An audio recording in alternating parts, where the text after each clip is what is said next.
Good morning mga kaibigan. Ito, naglalakad tayo. Magwa-walking tayo. Time check tayo is 5:58. So, pero parang maliwanag na. Una natin gagawin ay pupunta tayo sa palengke. Bibili tayo ng ating mauulam. And pagbalik pa, kain tayo ng manok. Bago iluto ang ating pinamalingki.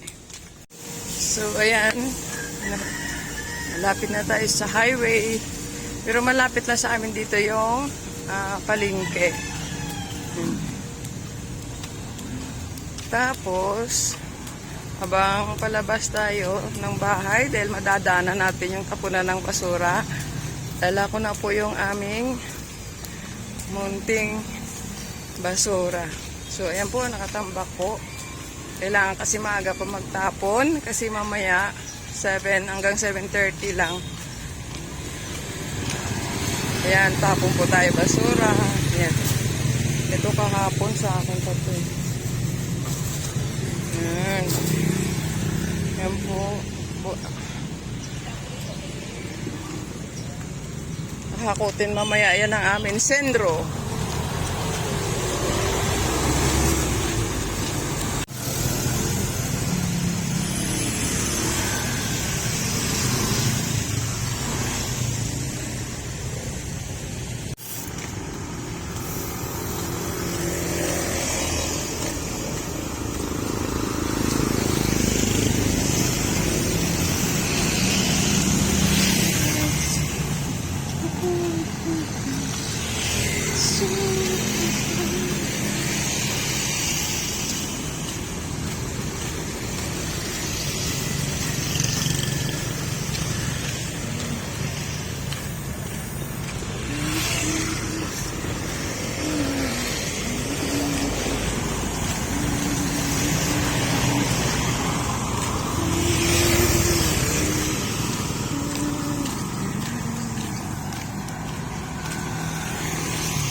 So, tuwing mamamalingki tayo, dito tayo dadaan. Ito ay malaking subdivision na lapit na sa aming lugar.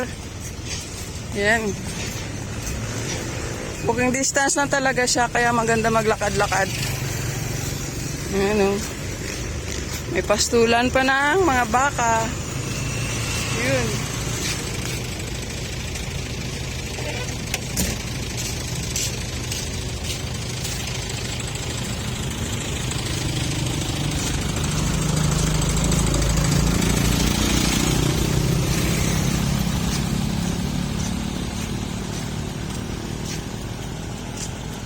Good morning mga abyan.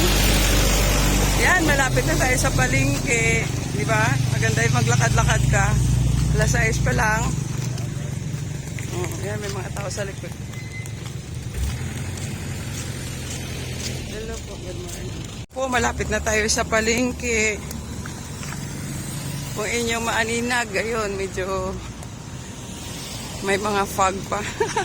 Fog ba yun or pollution? Pollution. Pero hindi, alas 6 pa lang kasi, kaya yun.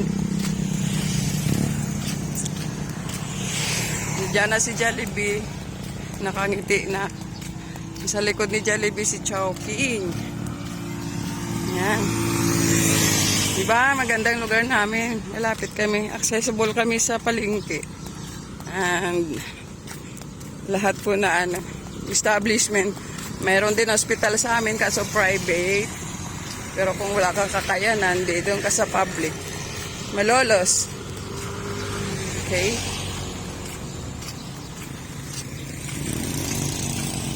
Ayan si Jollibee, tumatawa. Sabi niya, halika na. Kita nyo, oh. Ang daming nang nagja-jogging, di po ba? Kasi maganda siya mag-jogging ground. Ayan, oh. Masasalubong tayo mga nagja-jogging po. Meron pa doon, oh, may mga car doon. Doon sila nagpa-parking. Tsaka ito'y Bakanting lote.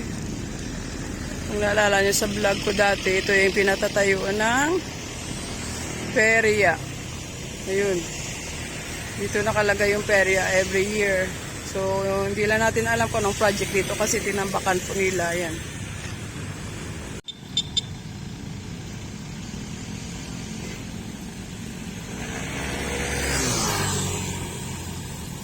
So, dahil hindi araw ng linggo ngayon, medyo tahimik ang palengke na to. So, ito ay sa gilid din ng Robinson, meron silang entrance dito sa likuran banda.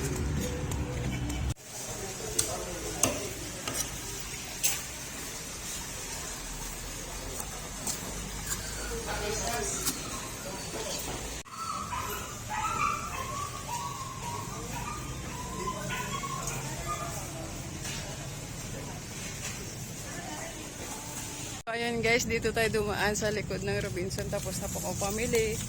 Ito na po nabili ko 4 na uri ng isda. Tilapia, galunggong, tsaka espada, and then hipon. Yan. As you can see, tingnan nyo po yung paligid dito, yung likod ng Robinson. Ayan, likod po yan ng Robinson. Nagre-reflect sa araw. Ayan, may araw na guys. Po tayo sa likuran ng Jollibee. Ayan, Jollibee. Jollibee and Chowking. Yan. So maganda. Ito yung pinapraktisan ng mga bata dito ng football. Yan. Ito nakita nyo, Robinson Supermarket. So backdoor po ito ng backdoor ng Robinson. Yan. Yan po si Jollibee. Oh.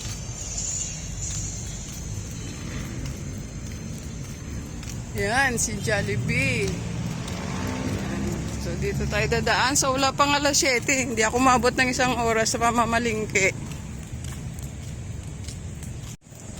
Ano lang kasi, isda lang binili ko. Tsaka, of course, gagawin tambog-tambog.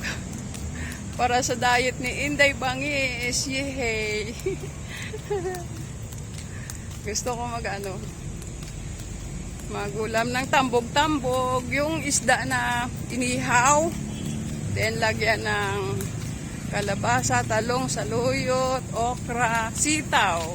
Yes, ito po siya. Yan, yay! Sarap ng kain, hindi mamaya dahil may sabaw. So, ating lalakarin pa uwi para tipid sa pamasahe, nakapag-exercise pa po. O, di po ba? Then, may dadaanan pa po ako dun sa planta. Papakain ako ng aking mga alaga doon. Hello. Pumayat na si Inday. Sobrang diet.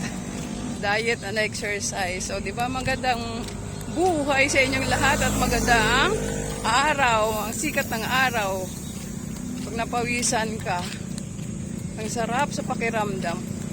5 minutes pa lang, 5 minutes pa bago mag-7, pero ganito nakatingkad ang araw. So, ibig sabihin pagdating ng alas 10 ay mainit na. Kaya matirik na pwede na tayo magtago sa loob ng bahay. Kaya pag maaga, lalabas tayo kasi di pa masyado mainit. So, ayan. Malapit na tayo sa planta. Nandun yung namin, alagang manok. Sinasabi kong Marymount Hospital. Sa tapat niyan, doon ako dadaan, papasok sa aming iskinita na tinitirhan. Ayan. Kung ako man ay hinahanap, madali lang ako matrace. Dito na po tayo, tatawid na po tayo. Papasok doon sa lugar kung saan nakatira nga kay mga alaga. Alagang manok. Kala nyo tao ha? Alagang manok. Yan, papunta na po ako sa aming small farm. Wow, joke lang po, small farm. Kung saan po nakalagay ang aming manok. Ayan po, nandito na po tayo sa aming nabubulalo na ako. Dito na po tayo sa aming small farm. Ayan po yung mga manok namin napakakainin. Ayan po yung Mga sisiw. Ayun. Ito naman yung tandang. Ayan. O, diba? Puro manok ang nandi dito. So, pakainin muna natin sila.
So, yun. Natapos na natin pakain yung mga alaga nating chicken. So, going home na tayo para tutuin na natin yung ating ulam. So, hanggang dito na lang po ako. Thank you for watching. Bye-bye. Bye-bye.